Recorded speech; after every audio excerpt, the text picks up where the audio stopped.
तो अभी बात करने वाले हम लोग पावर डायोड के बारे में और उसकी कैरेक्टरिस्टिक के बारे में हम लोग डिस्कस करेंगे। तो हमने डिस्कस किया था ऑलरेडी डायोड के बारे में। तो जो डायोड होता है बेसिकली होता क्या है, डायोड सेमीकंडक्टर डिवाइस होता है जो कि करंट के फ्लो को अलाउ करता है सिर्फ एक ही डायरेक्शन में।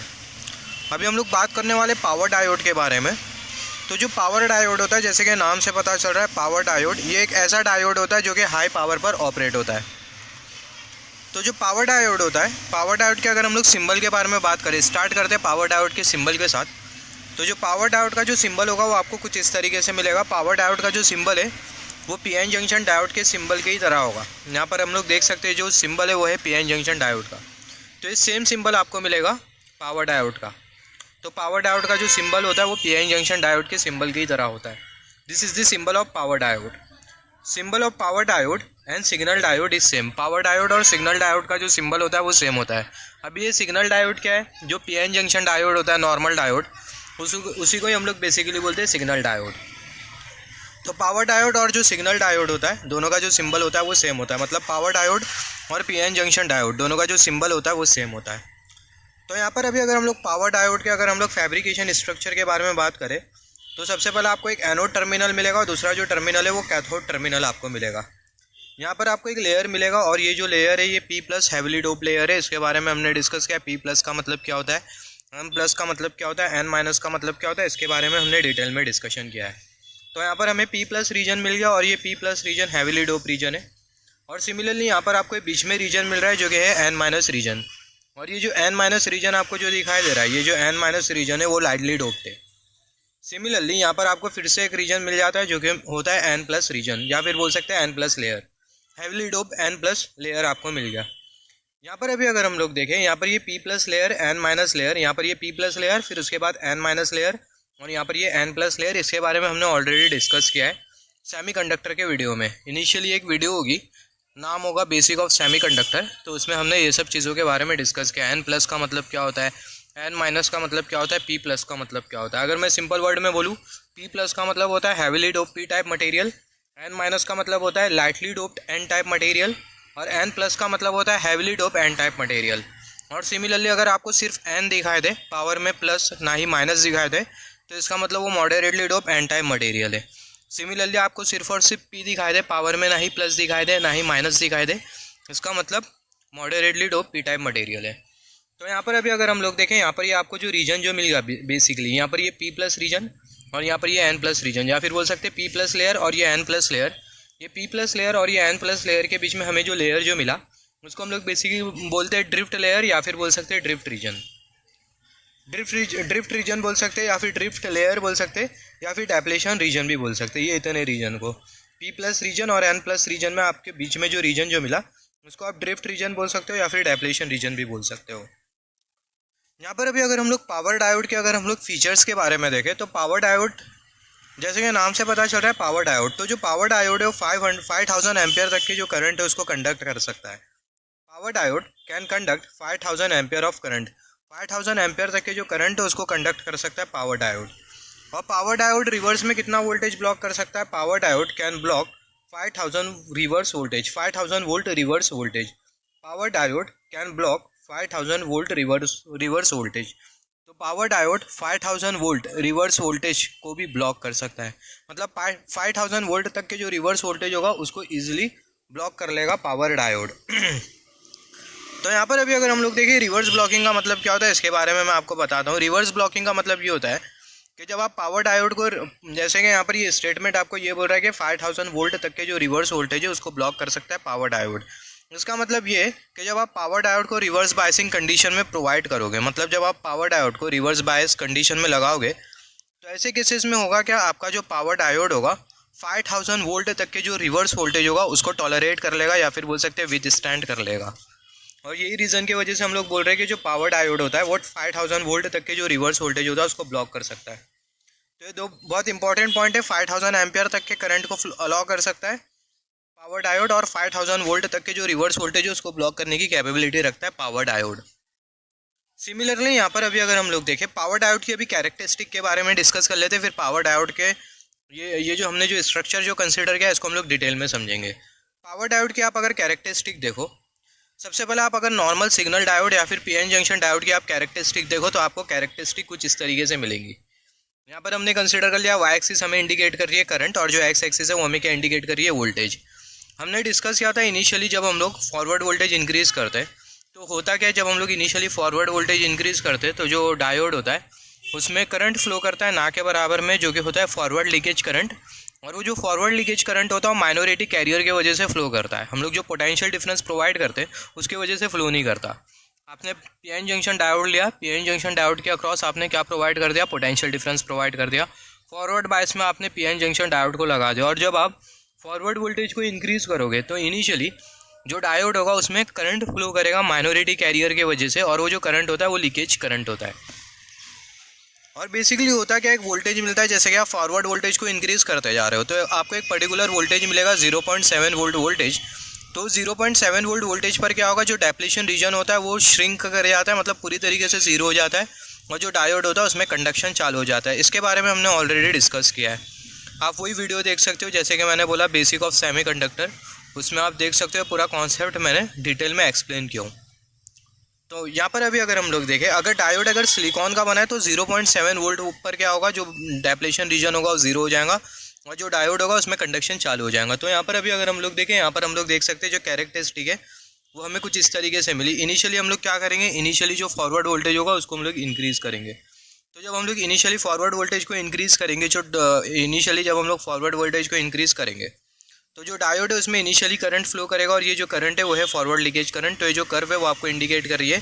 आप कर्सर की टिप केयरफुली नोटिस करना है, हम लोग फॉरवर्ड वोल्टेज को इंक्रीज़ करते जा रहे हैं तो फॉरवर्ड लीकेज करंट इंक्रीज़ करते जा रहा है कर्सर की टिप।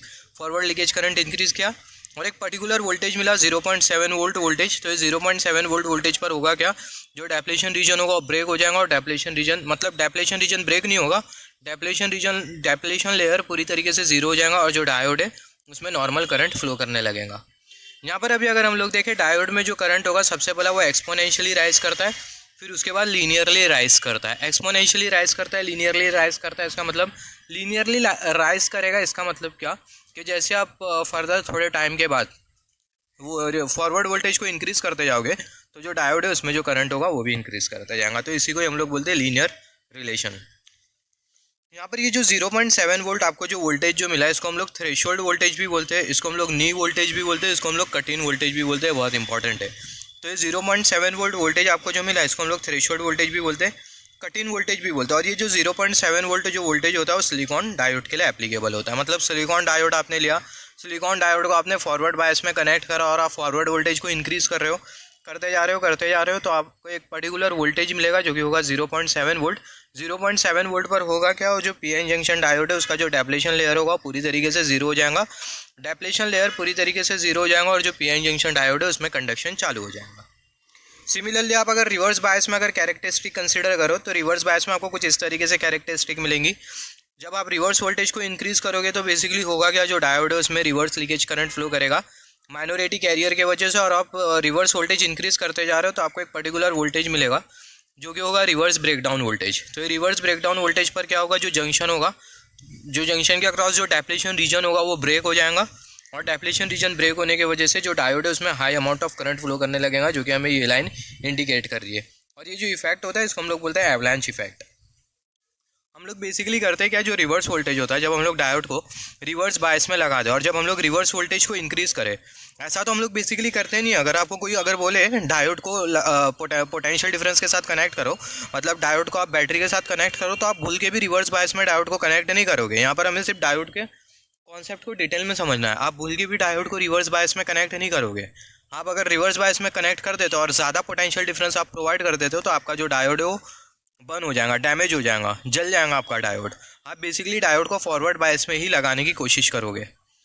यहाँ पर हमें सिर्फ डायोड को डिटेल में समझना है, इसलिए हम लोग यहाँ पर रिवर्स बायसिंग कंसिडर करते हैं डायोड की। तो होता क्या, जब आप डायोड को रिवर्स बायस में कनेक्ट करते हो और जब रिवर्स वोल्टेज को इंक्रीज़ करो तो जो डेप्लीशन लेयर होता है वो इंक्रीज़ करने लगता है। डेप्लीशन लेयर इंक्रीज़ करता है जिसकी वजह से जो बैरियर पोटेंशियल होता है वो भी इंक्रीज़ करता है। इसके बारे में हमने डिस्कस किया है। और एक पर्टिकुलर टाइम के बाद आप वोल्टेज को रिवर्स वोल्टेज को कंटिन्यूसली इंक्रीज़ ही करते जा रहे हो तो डेप्लीशन रीजन भी कंटिन्यूसली इंक्रीज़ करते जाएगा और एक पर्टिकुलर वोल्टेज के बाद जो डेप्लीशन रीजन होगा वो ब्रेक हो जाएगा, जिसको हम लोग बोलते हैं ब्रेकडाउन वोल्टेज। जिस पर्टिकुलर वोल्टेज पर डेप्लेशन रीजन ब्रेक हो जाएगा, उसको हम लोग बोलते हैं ब्रेक डाउन वोल्टेज। और वो ब्रेक डाउन वोल्टेज पर होगा क्या, जो डेप्लेशन रीजन होगा ब्रेक हो जाएगा, high amount of current flow करने लगेगा डायोड में, और ये जो इफेक्ट होता है इसको हम लोग बोलते हैं एवलांच इफेक्ट। तो यहाँ पर आप कैरेक्टरिस्टिक में देखो, हम लोग जो रिवर्स वोल्टेज है उसको हम लोग इंक्रीज़ करते जा रहे हैं, तो जो इनिशियली जो रिवर्स करंट होगा वो इंक्रीज़ करेगा। तो यहाँ पर हम लोग देख सकते हैं जो रिवर्स करंट है वो इंक्रीज़ कर रहा है, रिवर्स लीकेज करंट इंक्रीज़ कर रहा है। और ये रिवर्स लीकेज करंट किसके वजह से इंक्रीज़ कर रहा है, रिवर्स लीकेज करंट फ्लो कर रहा है। Basically reverse leakage current increase नहीं करता है, यहाँ पर आप देखो रिवर्स लीकेज करंट इंक्रीज़ नहीं कर रहा है, रिवर्स लीकेज करंट फ्लो करेगा, रिवर्स लीकेज करंट फ्लो करेगा। जब आप डायोड को रिवर्स बायस में कनेक्ट करोगे और जब रिवर्स वोल्टेज को इंक्रीज़ करोगे तो जो रिवर्स लीकेज करंट है वो फ्लो करेगा, और वो रिवर्स लीकेज करंट किसके वजह से फ्लो करेगा, माइनॉरिटी कैरियर की वजह से फ्लो करेगा। और एक पर्टिकुलर वोल्टेज आया जिसको आप बोल रहे हो रिवर्स ब्रेकडाउन वोल्टेज। तो ये रिवर्स ब्रेकडाउन वोल्टेज पर क्या होगा, जो डेप्लेशन रीजन है वो ब्रेक हो जाएगा, और डेप्लेशन रीजन ब्रेक होने के बाद जो डायोड है उसमें high amount of current flow करेगा, जो कि आपको लाइन दिखाए, ये वाली लाइन शो कर रही है। और ये हाई अमाउंट ऑफ करंट के फ्लो की वजह से होगा क्या, आपका जो डायोड है वो डैमेज हो जाएगा। यहाँ पर आप अगर देखो, यहाँ पर डायोड के केस में जो रिवर्स ब्रेकडाउन वोल्टेज होगा वो आपको जल्दी से मिल जाएगा, जल्दी से मिल जाएगा। इसका मतलब क्या, आपने क्या किया, जो डायोड है डायोड को आपने रिवर्स बायस में कनेक्ट किया और आपने रिवर्स वोल्टेज को 1 मिनट तक के इंक्रीज़ किया। वो 1 मिनट के अंदर ही जो रिवर्स वोल्टेज है आप उसको 1 मिनट तक के इंक्रीज़ कर रहे हो, तो 1 मिनट के अंदर ही क्या होगा, जो डेप्लेशन रीजन होगा वो ब्रेक हो जाएगा। 1 मिनट के अंदर ही आपको कौन सा वोल्टेज मिल जाएगा, रिवर्स ब्रेकडाउन वोल्टेज मिल जाएगा। और ये रिवर्स ब्रेकडाउन वोल्टेज पर जो डेप्लेशन रीजन होगा वो ब्रेक हो जाएगा, और डेप्लेशन रीजन ब्रेक होने के बाद आपके डायोड में high amount of current flow करेगा और आपका जो डायोड है वो डैमेज हो जाएगा। मैं यहाँ पर आपको क्या बोला, आप डायोड को अगर रिवर्स बायस में लगा दो तो होगा क्या, आपने डायोड को रिवर्स बायसिंग में लगा दिया और आप रिवर्स वोल्टेज को इंक्रीज़ कर रहे हो। आप मुश्किल से 1 मिनट भी रिवर्स वोल्टेज को इंक्रीज़ नहीं करें तो 1 मिनट के अंदर आपको ब्रेकडाउन वोल्टेज मिल जाएगा और आपका डायोड डैमेज हो जाएगा। तो ये एक बहुत इंपॉर्टेंट पॉइंट, आप इसको नोट डाउन कर लो। डायोड के केस में जो ब्रेकडाउन वोल्टेज होता है वो आपको बहुत जल्दी मिल जाएगा। ये मैं क्यों बोल रहा हूँ इसका आपको आगे मतलब समझेगा जब हम लोग पावर डायोड को डिटेल में समझेंगे। तो ये पॉइंट आप नोट डाउन कर लेना कि जो पीएन जंक्शन डायोड होता है उसमें जो ब्रेकडाउन वोल्टेज होता है वो आपको बहुत जल्दी मिल जाता है। अभी अगर हम लोग देखें, अभी हम लोग ये जो पावर डायोड है उसके अभी हम लोग स्ट्रक्चर के बारे में डिटेल में डिस्कशन करेंगे। यहाँ पर सबसे पहले आपको पावर डायोड में कितना जंक्शन दिखाई दे रहा है, पावर डायोड में आपको कितना जंक्शन दिखाई दे रहा है, आपको लगेगा कि 3 जंक्शन है। बेसिकली पावर डायोड में 2 जंक्शन है, एक ये वाला जंक्शन आपको दिखाई देगा और दूसरा ये वाला जंक्शन दिखाई देगा। बेसिकली ये जंक्शन नहीं है, यहाँ पर आपको पावर डायोड में एक ही जंक्शन दिखाई देगा, 2 जंक्शन नहीं दिखाई देगा, बहुत इंपॉर्टेंट है। यहाँ पर आप देखो, यहाँ पर ये एन रीजन और यहाँ पर भी एन रीजन। जैसे कि हमने डिस्कस किया था, आपको जंक्शन कहाँ पर मिलेगा, जंक्शन आपको कहाँ पर मिलेगा, जंक्शन आपको दो एन रीजन के बीच में मिलेगा। जंक्शन आपको 2 एन रीजन के बीच में नहीं मिलने वाला है। Sorry, extremely sorry for that, just because of the background noise. Basically junction आपको कब मिलेगा, या तो पी और एन रीजन के बीच में आपको जंक्शन मिलेगा, या तो एन और पी रीजन के बीच में आपको जंक्शन मिलेगा। मगर 2 एन रीजन के बीच में, 2 पी रीजन के बीच में आपको जंक्शन बिल्कुल भी नहीं मिलने वाला। तो ये बहुत इंपॉर्टेंट है, 2 एन रीजन और 2 पी रीजन के बीच में आपको जंक्शन नहीं मिलने वाला। तो यहाँ पर ये एन रीजन और यहाँ पर भी एन रीजन, तो ये जंक्शन है क्या, जो कि कर्सर की टिप आपको शो कर रही है, ये बेसिकली जंक्शन नहीं है। तो ये बहुत इंपॉर्टेंट है, 2 एन रीजन और 2 पी रीजन के बीच में आपको जंक्शन कभी नहीं मिलेगा। एन रीजन, पी रीजन, या फिर पी रीजन या एन रीजन के बीच में आपको जंक्शन मिलेगा। जैसे कि यहाँ पर ये पी रीजन आपको मिल गया, ये पी रीजन, और यहाँ पर ये एन रीजन, तो बीच में आपको जंक्शन मिलेगा। सिमिलरली यहाँ पर ये एन रीजन और यहाँ पर भी एन रीजन, तो यहाँ पर बीच में आपको जंक्शन नहीं मिलेगा। बहुत इंपॉर्टेंट है, आप नोट डाउन कर लो। तो यहाँ पर अभी अगर हम लोग देखें, सबसे पहला ये वाला जो रीजन आपको जो दिखाई दे रहा है, ये वाला जो रीजन है वह heavily dope P type region है। Heavily dope P type region है, इसका मतलब यहाँ पर आपको होल्स की डेंसिटी बहुत ज़्यादा मिलेगी। तो यहाँ पर हम लोग देख सकते हो P+ रीजन, तो यहाँ पर जो होल्स की जो डेंसिटी है वो हमें बहुत ज़्यादा मिल रही है।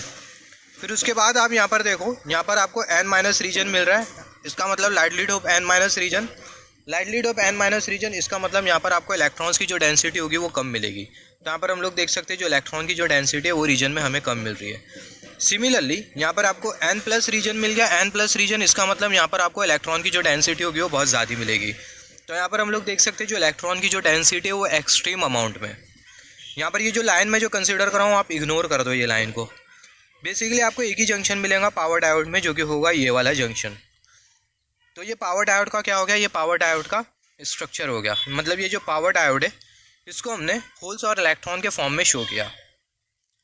यहाँ पर अभी अगर हम लोग देखें बेसिकली होगा क्या, जब हम लोग पावर डायोड को फॉरवर्ड बायसिंग में कनेक्ट करेंगे, यहाँ पर हमने फॉरवर्ड वोल्टेज लगा के रखा है। फॉरवर्ड बायसिंग के बारे में हमने ऑलरेडी डिस्कस किया। फॉरवर्ड बायसिंग का मतलब क्या होता है, जो पी रीजन है आप उसको अगर पॉजिटिव पोटेंशियल के साथ कनेक्ट कर दो और एन रीजन को नेगेटिव पोटेंशियल के साथ कनेक्ट कर दो, तो जो बायसिंग होती है इसको हम लोग बेसिकली बोलते हैं फॉरवर्ड बायसिंग। जब हम लोग पावर डायोड को फॉरवर्ड बायसिंग में लगाएंगे तो बेसिकली होगा क्या, यहाँ पर आपको होल्स जो दिखाई दे रहे हैं, यहाँ पर ये जो होल्स जो दिखाई दे रहे हैं, ये होल्स ये जंक्शन को क्रॉस करके ये एन रीजन में आ जाएंगे, ये दूसरे वाले रीजन में आ जाएंगे जो कि आपको कर्सर की टिप शो कर रही है। तो यहाँ पर अभी अगर देखें, यहाँ पर ये वाले रीजन में तो होल की डेंसिटी बहुत सारी है, यहाँ पर ये वाले रीजन में जो होल की जो डेंसिटी है वो बहुत ज़्यादा है, और ये वाले रीजन में जो इलेक्ट्रॉन की जो डेंसिटी है वो कम है। तो बेसिकली जब हम लोग पोटेंशियल डिफरेंस प्रोवाइड करेंगे तो यहाँ से कुछ होल्स उठ के ये जंक्शन को क्रॉस करके, जो कर्सर की टिप आपको जो शो कर रही है, जंक्शन को क्रॉस करके ये बीच वाले रीजन में आ जाएंगे, जिसके वजह से होगा क्या, कुछ होल्स को इलेक्ट्रॉन मिल जाएंगे, बाकी के होल्स को इलेक्ट्रॉन नहीं मिल पाएंगे।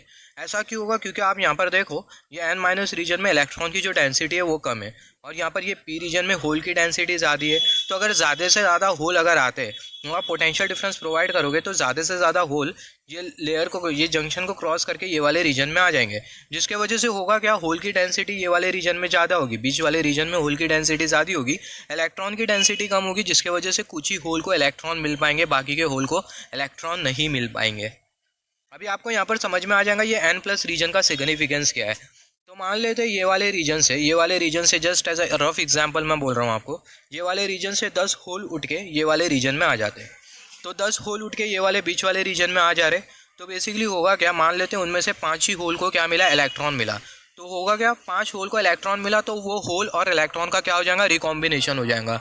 अब ये रिकॉम्बिनेशन अगर आपको डिटेल में समझना है तो electronic device and circuitry EDC playlist में मैंने रिकॉम्बिनेशन प्रोसेस के बारे में डिटेल में समझाया हूँ, आधे घंटे की वीडियो है, आप वो देख सकते हो। रिकॉम्बिनेशन में होता क्या है, जो होल होते हैं उनको इलेक्ट्रॉन मिल जाता है, और फिर उसके बाद होता क्या है, जो होल और जो इलेक्ट्रॉन होते हैं उनका रिकॉम्बिनेशन हो जाता है, और फिर रिकॉम्बिनेशन के बाद होल और जो इलेक्ट्रॉन होते हैं वो एलिमिनेट हो जाते हैं। तो यहाँ पर अभी अगर हम लोग देखें तो जो 5 जो होल है उनको इलेक्ट्रॉन मिल गए, जिसके वजह से 5 होल और इलेक्ट्रॉन का क्या हो जाएगा, रिकॉम्बिनेशन हो जाएगा। बाकी के जो होल रहेंगे वो एज इट इज़ रहेंगे। यहाँ पर हम लोग देख सकते हैं बाकी के जो 5 जो होल है उनको इलेक्ट्रॉन नहीं मिल पाया। अभी इनको कैसा इलेक्ट्रॉन मिलेगा, यहाँ पर ये जो एक्स्ट्रा जो होल जो बच गए इनको इलेक्ट्रॉन कहाँ से मिलेगा, तो होगा क्या, यहाँ पर ये जो होल आपको जो दिखाई दे रहे हैं बीच वाले रीजन में, ये जो होल है, ये वाला होल कर्सर की टिप, ये वाला होल, ये वाला होल, ये वाला होल, ये वाला होल, तो ये हमने जो होल जो कंसिडर किया, ये होल को जो इलेक्ट्रॉन हो गए वो कहाँ से मिलेंगे, ये वाले रीजन से मिलेंगे, जिसके वजह से ये वाला जो रीजन होता है वो heavily dope N type region होता है। तो ये heavily dope N type region की वजह से होगा क्या, कुछ जो इलेक्ट्रॉन हो गए वो यहाँ से उठ के ये बीच वाले रीजन में आ जाएंगे, जिसके वजह से बाकी के जो होल है उनको क्या मिल जाएगा, इलेक्ट्रॉन मिल जाएगा, और अल्टीमेटली होल और इलेक्ट्रॉन का रिकॉम्बिनेशन हो जाएगा, और लास्ट में आप देखो जो रिकॉम्बिनेशन का जो प्रोसेस होगा वो इंक्रीज़ कर जाएगा। रिकॉम्बिनेशन प्रोसेस इंक्रीज़ करने की वजह से होता क्या है, यहाँ पर अगर हम लोग देखें, मैंने यहाँ पर लिखा हूँ, जो रेट ऑफ रिकॉम्बिनेशन होगा वो इंक्रीज़ कर जाएगा। रेट ऑफ रिकॉम्बिनेशन इंक्रीज़ करने की वजह से होगा क्या, जो करंट का जो फ्लो होगा पावर डायोड में वो ज़्यादा से ज़्यादा होगा, और यही रीज़न की वजह से जो पावर डायोड होता है 5000 एम्पेयर तक के जो करंट होता है उसको कंडक्ट करने की कैपेबिलिटी रखता है। यहाँ पर अभी अगर हम लोग देखें, जो हम लोग कोई भी डायोड को फॉरवर्ड बायस में क्यों कनेक्ट करते हैं, डायोड को फॉरवर्ड बायस में कनेक्ट करने का रीज़न क्या होता है। डायोड को हम लोग फॉरवर्ड बायस में इसलिए कनेक्ट करते हैं कि जो डायोड है वो इंस्टेंटेनियसली कंडक्ट करना चाहिए, with in a less time diode में करंट फ्लो होना चाहिए, इसलिए जो डायोड होता है उसको हम लोग फॉरवर्ड बायसिंग में कनेक्ट करते हैं। तो फॉरवर्ड बायसिंग का मेन इंटेंशन ये होता है कि जो हमारा डिवाइस है वो इंस्टेंटेनियसली कंडक्ट करना चाहिए। Diode should conduct instantaneously is the main M of forward biasing. तो फॉरवर्ड बायसिंग का मेन एम ये होता है कि जो डायोड है वो इंस्टेंटेनियसली कंडक्ट करना चाहिए। यहाँ पर अभी अगर हम लोग देखें, जैसे कि हमने डिस्कस किया, था, यहाँ से कुछ जो इलेक्ट्रॉन्स होकर उठ के ये वाले रीजन में आ जाएंगे, जिसके वजह से होल और इलेक्ट्रॉन का जो रिकॉम्बिनेशन होगा वो इंक्रीज़ कर जाएगा, मतलब बाकी के जो होल है उनको इलेक्ट्रॉन मिल जाएंगे, रिकॉम्बिनेशन प्रोसेस इंक्रीज़ कर जाएगा। रिकॉम्बिनेशन प्रोसेस इंक्रीज़ करने की वजह से होगा क्या, high amount of current flow होगा। तो यहाँ पर ये जो एन प्लस रीजन आपको जो दिखाई दे रहा है, ये एन प्लस रीजन कर क्या रहा है, यहाँ पर ये जो एन प्लस रीजन आपको जो दिखाई दे रहा है, ये जो एन प्लस रीजन है वो क्या करेगा, रिकॉम्बिनेशन प्रोसेस को इंक्रीज़ कर देगा एन प्लस रीजन। तो यहाँ पर ये जो एन प्लस रीजन आपको जो दिखाई दे रहा है वो रेट ऑफ रिकॉम्बिनेशन को इंक्रीज़ कर देगा। ये एन प्लस रीजन क्या करेगा, ये N plus region rate of recombination को इंक्रीज़ कर देगा। तो N plus region rate of recombination को इंक्रीज़ कर देगा, जिसके वजह से होगा क्या, जो करंट होगा वो इंक्रीज़ कर जाएगा। करंट इंक्रीज कर जाएगा, इसका मतलब क्या होगा कि जो फॉरवर्ड रेसिस्टेंस होगा वो कम से कम होगा। अगर करंट है ज़्यादा, इसका मतलब क्या, जो रेसिस्टेंस है वो कम से कम होगा। तो जो करंट होगा वो ज़्यादा होगा, जिसकी वजह से जो फॉरवर्ड रेसिस्टेंस है वो कम रहेगा। तो यहाँ पर ये एन प्लस रीजन यूज़ करने का इंटेंशन यही होता है। ये एन प्लस रीजन की वजह से होता है क्या, रेट ऑफ रिकॉम्बिनेशन इंक्रीज़ कर जाता है, जिसकी वजह से जो करंट होता है वो इंक्रीज़ कर जाता है। करंट इंक्रीज़ करने की वजह से क्या होता है, फॉरवर्ड रेसिस्टेंस कम होता है। करंट इंक्रीज़ कर जाता है, इसका सिंपल मतलब ये कि जो फॉरवर्ड रेसिस्टेंस होता है वो डिक्रीज़ कर जाता है। आप ऐसा बोल सकते हो कि जो एन प्लस रीजन हमने जो कंसिडर किया है, इसके वजह से जो रेट ऑफ रिकॉम्बिनेशन होता है वो इंक्रीज़ कर जाता है, फॉरवर्ड रेसिस्टेंस डिक्रीज़ कर जाता है और जो करंट होता है वो इंक्रीज़ कर जाता है। यहाँ पर अभी अगर हम लोग देखें, N plus layer reduces forward resistance due to which forward current will get increase. जैसे कि मैंने आपको बोला, जो एन प्लस लेयर होता है वो क्या करता है, यहाँ पर ये जो एन प्लस लेयर होता है, मैं सेम थिंग रिपीट कर रहा हूँ क्योंकि बहुत इंपॉर्टेंट कॉन्सेप्ट है जो कि आपको पता होना चाहिए। ये जो एन प्लस लेयर होता है और रेट ऑफ रिकॉम्बिनेशन को इंक्रीज़ करता है, फॉरवर्ड रेसिस्टेंस कम हो जाता है, फॉरवर्ड करंट इंक्रीज़ कर जाता है। या फिर आप बोल सकते हो जो फॉरवर्ड कंडक्शन होता है वो इंक्रीज़ कर जाता है due to decrement in forward resistance. तो यहाँ पर अभी अगर हम लोग देखें, यहाँ पर हमने समझ गया कि जो पावर डायोड होगा वो किस तरीके से काम करेगा। और यहाँ पर अभी आप देखो, यहाँ पर ये एन माइनस रीजन हमने क्यों कंसीडर किया, इसके वजह से भी, इसके बारे में भी हम लोग बात करेंगे। यहाँ पर ये एन माइनस रीजन में बेसिकली होगा क्या, जो करियर का जो कंसंट्रेशन है वो कम है। हमने थोड़े टाइम पहले डिस्कस किया था कि जो पावर डायोड होता है 5000 वोल्ट तक के जो रिवर्स वोल्टेज है उसको ब्लॉक करने की कैपेबिलिटी रखता है। मतलब आप अगर पावर डायोड को आप रिवर्स बायस में अगर लगा दो तो जो पावर डायोड है आपका 5000 वोल्ट तक के जो रिवर्स वोल्टेज है उसको टॉलरेट करने की कैपेबिलिटी रखता है। तो किस तरीके से कैपेबिलिटी रखता है, तो यहाँ पर आप ये बीच वाला रीजन कंसिडर करो। तो यहाँ पर ये बीच वाले रीजन में जो चार्ज करियर कंसंट्रेशन है वो कम है। चार्ज करियर कंसंट्रेशन कम होने की वजह से होगा क्या, चार्ज करियर कंसंट्रेशन कम है तो चार्ज करियर कंसंट्रेशन कम होने की वजह से ये बीच वाले रीजन का जो रेसिस्टेंस होगा वो ज़्यादा होगा। रेसिस्टेंस रिवर्स बायस में रेसिस्टेंस से ज़्यादा होगा, रिवर्स बायसिंग की मैं बात कर रहा हूँ। रिवर्स बायसिंग में जो रेसिस्टेंस होगा वो ज़्यादा होगा। रेसिस्टेंस से ज़्यादा होने की वजह से रिवर्स बायसिंग में जो आपका जो पावर डायोड होता है वो 5000 वोल्ट तक के जो वोल्टेज है उसको हैंडल करने की कैपेसिटी रखता है।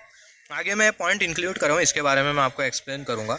आप अगर यहाँ पर पावर डायोड की आप कैरेक्टरिस्टिक कंसिडर करो तो जो पावर डायोड की जो कैरेक्टरिस्टिक है वो आपको कुछ इस तरीके से मिलेंगी। वाई एक्सिस इंडिकेट कर रही है करंट और जो एक्स एक्सिस है वो आपको क्या इंडिकेट कर रही है, वोल्टेज।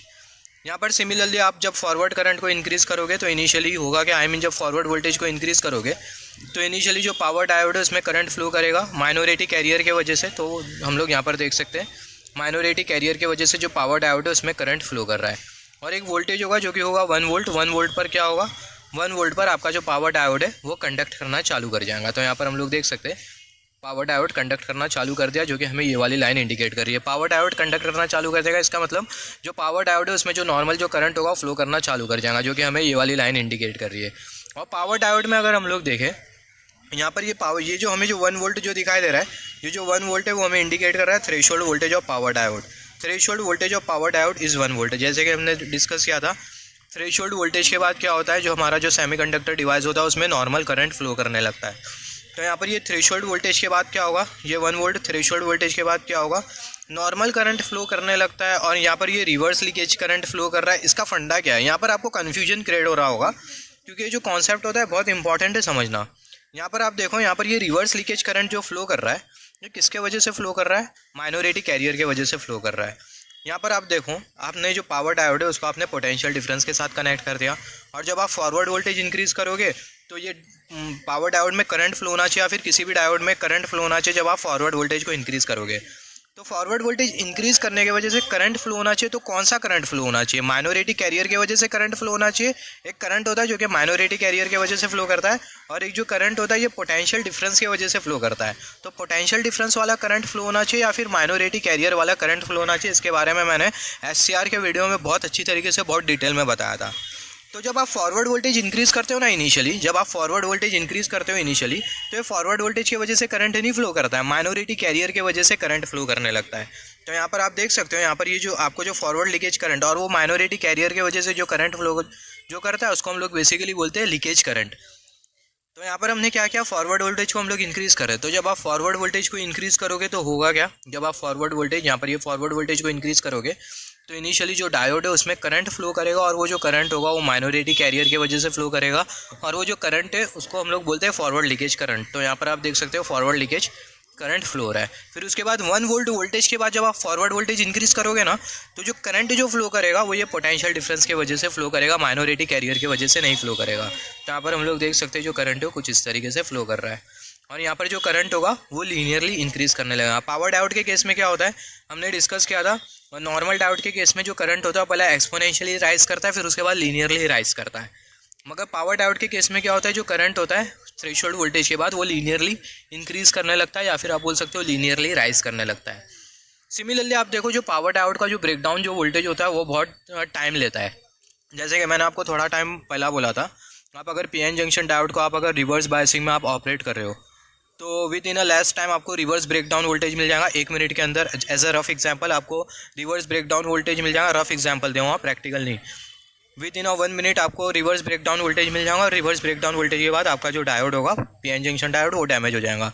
मगर यहाँ पर ये पावर डायोड के केस में क्या होता है ना, आप रिवर्स वोल्टेज को आप अगर इंक्रीज़ करो, रिवर्स वोल्टेज को आप इंक्रीज़ करते जा रहे हो, तो आप जो रिवर्स वोल्टेज जो इंक्रीज़ करोगे आप उसको लंबे समय तक के रिवर्स बायसिंग में इंक्रीज़ कर सकते हो। मतलब जो ब्रेकडाउन वोल्टेज आपको जो मिलेगा वो ज़्यादा टाइम लेगा। पावर डायोड के केस में मान लेते हैं आपने जो रिवर्स वोल्टेज आपने उसको 2-3 आवर्स तक के वेरी किया, 2-3 आवर्स तक के आपने रिवर्स वोल्टेज को इंक्रीज़ किया, तो 2-3 आवर्स के बाद, एज अ रफ एग्जाम्पल मैं आपको दे रहा हूँ कॉन्सेप्ट समझने के लिए, 2-3 आवर्स के बाद आपको मिलेगा ब्रेकडाउन वोल्टेज, और ब्रेकडाउन वोल्टेज के बाद आपका जो पावर डायोड होगा वो डैमेज हो जाएगा, just as a rough example. तो यहाँ से कंक्लूजन ये निकल के आता है कि जो पावर डायोड होता है उसका जो ब्रेकडाउन वोल्टेज होता है वो बहुत ज़्यादा होता है, बहुत हाई होता है। मगर जो नॉर्मल जो डायोड होता है उसका जो ब्रेकडाउन वोल्टेज होता है वो हाई नहीं होता। नॉर्मल डायोड का जो ब्रेकडाउन वोल्टेज होता है वो कम होता है, ब्रेकडाउन वोल्टेज कम होता है, इसका मतलब with in a less time आपको ब्रेकडाउन वोल्टेज मिल जाएगा और आपका जो डायोड है वो डैमेज हो जाएगा। और पावर डायोड के केस में जो ब्रेकडाउन वोल्टेज है वो आने के लिए बहुत ज़्यादा टाइम लगेगा, और आप रिवर्स बायसिंग में आपका जो डायोड है उसको ऑपरेट कर सकते हो ज़्यादा समय तक। तो यही होता है बेसिकली पावर डायोड में ब्रेकडाउन वोल्टेज का कॉन्सेप्ट। तो यहाँ पर आप देखो, यहाँ पर ये वाई एक्सिस और यहाँ पर हमने कंसिडर कर लिया एक्स एक्सिस। वाई एक्सिस आपको इंडिकेट कर रही है करंट, और जो एक्स एक्सिस है आपको इंडिकेट कर रही है वोल्टेज। हमने डिस्कस किया फॉरवर्ड बायसिंग में क्या होगा। सिमिलरली आप रिवर्स बायसिंग में देखो, जब आप रिवर्स वोल्टेज को इंक्रीज़ करोगे तो जो इनिशियली पावर डायोड है उसमें रिवर्स लीकेज करंट फ्लो करेगा माइनॉरिटी कैरियर की वजह से। तो यहाँ पर हम लोग देख सकते हैं रिवर्स लीकेज करंट फ्लो कर रहा है माइनॉरिटी कैरियर की वजह से। फिर उसके बाद बहुत टाइम के बाद आपको रिवर्स ब्रेकडाउन वोल्टेज मिलेगा, और वो रिवर्स ब्रेकडाउन वोल्टेज के बाद high amount of current flow करने लगेगा आपके पावर डायोड में, और आपका जो पावर डायोड है वो क्या हो जाएगा, डैमेज हो जाएगा। तो यहाँ पर अभी अगर हम लोग देखें ब्रेकडाउन वोल्टेज और power diode is more than PN junction diode. जैसे कि मैंने बोला जो ब्रेकडाउन वोल्टेज होता है पावर डायोड का वो ज़्यादा होता है पीएन जंक्शन डायोड के कंपैरिजन में। Power diode can conduct in reverse up to 5000 volt. जैसे कि हमने डिस्कस किया जो पावर डायोड है वो रिवर्स बायसिंग में कंडक्ट कर सकता है 5000 वोल्ट तक के, या फिर आप ऐसा बोल सकते हो 5000 वोल्ट के जो 5000 वोल्ट तक के जो रिवर्स वोल्टेज है उसको विथस्टैंड करने की कैपेबिलिटी होती है पावर डायोड में। तो यहाँ पर अभी हम लोग power diode under reverse biasing इसमें हम लोग थोड़े इंपॉर्टेंट पॉइंट नोट डाउन कर लेते हैं। जैसे कि हमने डिस्कस किया था in power diode under reverse biasing the diode should have more breakdown voltage. जैसे कि हमने डिस्कस किया था पावर डायोड जब भी हम लोग बनाएंगे तो, और जब हम लोग पावर डायोड को रिवर्स बायसिंग में ऑपरेट करेंगे तो जो पावर डायोड है उसका जो रिवर्स ब्रेक डाउन वोल्टेज है वो ज़्यादा होना चाहिए। That is power diode should have high reverse voltage withstanding capacity. मतलब जो पावर डायोड है उसकी जो reverse voltage withstanding capacity वो बहुत ज़्यादा होना चाहिए। और यहाँ पर अभी अगर हम लोग देखें जैसे कि हमने यहाँ पर डिस्कस किया था, यहाँ पर ये जो एन माइनस रीजन होता है वो लाइटली डोप्ड होता है, यहाँ पर करियर कंसंट्रेशन कम होता है। तो यहाँ पर अभी अगर हम लोग देखें due to that N minus region की वजह से जो कि लाइटली डोप्ड होता है, due to that N minus region is lightly doped. जैसे कि हमने यहाँ पर डिस्कस किया जो एन माइनस रीजन होता है लाइटली डोप्ड होता है, जिसके वजह से जो reverse voltage withstanding capacity होती है डायोड की वो इंक्रीज़ कर जाती है by creating increment in resistance of N minus region due to less carrier concentration. जैसे कि मैंने आपको बोला एन माइनस रीजन पर जो करियर का जो कंसंट्रेशन होता है वो कम होता है। एन माइनस रीजन पर करियर कंसंट्रेशन कम है, करियर कंसंट्रेशन कम होने की वजह से जो रेसिस्टेंस होगा वो इंक्रीज़ कर जाएगा। रेसिस्टेंस इंक्रीज़ करने की वजह से जो पावर डायोड होता है वो रिवर्स वोल्टेज को विथ स्टैंड कर पाता है जो कि 5000 वोल्ट तक के होता है। और ये बहुत इंपॉर्टेंट है, अगर करियर कंसंट्रेशन अगर ज़्यादा होगा तो जो रेसिस्टेंस होगा वो कम होगा। ये बहुत इंपॉर्टेंट है, आप इसको नोट डाउन कर लो। करियर कंसंट्रेशन अगर कम है तो रेसिस्टेंस ज़्यादा होगा, और करियर कंसंट्रेशन अगर ज़्यादा है तो जो रेसिस्टेंस होगा वो कम होगा। यहाँ पर अभी अगर हम लोग देखें जो पावर डायोड होता है उसमें कितना जंक्शन होता है, एक जंक्शन होता है, दो जंक्शन होता है। ऑब्वियसली जो पावर डायोड होता है उसमें एक ही जंक्शन होता है, बहुत इंपॉर्टेंट है। तो हम यहाँ पर देख सकते हैं पावर डायोड में आपको एक ही जंक्शन मिलेगा, पी और एन रीजन के बीच में आपको जंक्शन मिलेगा। दो एन रीजन, दो पी रीजन के बीच में आपको जंक्शन नहीं मिलेगा, भले इसे हैवीली डोप्ड होने दो, मॉडरेटली डोप्ड होने दो या फिर लाइटली डोप्ड होने दो। तो यहाँ पर हमें कितना जंक्शन मिल गया? एक जंक्शन मिल गया। सिमिलरली यहाँ पर भी आप देखो, यहाँ पर आपको एक ही जंक्शन मिलेगा। यहाँ पर आपको कुछ इस तरीके से एक ही जंक्शन मिलेगा, ये वाला जंक्शन एग्जिस्ट नहीं करेगा। अभी हम लोग डिस्कस कर लेते हैं पावर डायोड की कैरेक्टरिस्टिक के बारे में। पावर डायोड की कैरेक्टरिस्टिक के बारे में बात कर लेते हैं, कैरेक्टरिस्टिक ऑफ पावर डायोड। यहाँ पर अभी अगर हम लोग देखें, मैं आपको एक बात बता दूँ, ये बहुत इंपॉर्टेंट है। पावर इलेक्ट्रॉनिक डिवाइसेस में क्या सीन होता है कि आप पावर इलेक्ट्रॉनिक डिवाइसेस को इजीली टर्न ऑन तो कर दोगे, मगर पावर इलेक्ट्रॉनिक डिवाइसेस को टर्न ऑफ करना इतना आसान नहीं होता। पावर इलेक्ट्रॉनिक डिवाइसेस को टर्न ऑफ करने के लिए बेसिकली एससीआर को अगर हम लोग देखें, उसको टर्न ऑफ करने के लिए हम लोग कम्यूटेशन सर्किट यूज़ करते हैं। और ऐसे भी जो नॉर्मल जो पावर इलेक्ट्रॉनिक डिवाइसेस होते हैं, उसको अगर आपको कम्प्लीटली टर्न ऑफ करना है तो ये दो कंडीशन बहुत अच्छी तरीके से फुलफिल होना चाहिए। दो कंडीशन क्या है? पहली कंडीशन ये कि जो पावर इलेक्ट्रॉनिक डिवाइस है उसमें जो सेमीकंडक्टर लेयर होगा उसके अक्रॉस जितने भी जो चार्ज कैरियर है वो पूरी तरीके से एलिमिनेट होना चाहिए। और दूसरा, जंक्शन के अक्रॉस जो एक्सेस चार्ज कैरियर होते हैं वो भी पूरी तरीके से एलिमिनेट हो जाना चाहिए। तो हम लोग नेक्स्ट वीडियो में डिस्कस करेंगे कैरेक्टरिस्टिक ऑफ पावर डायोड, क्योंकि जो वीडियो होगी उसकी जो लेंथ होगी वो बहुत ज़्यादा इंक्रीज़ कर जाएंगी।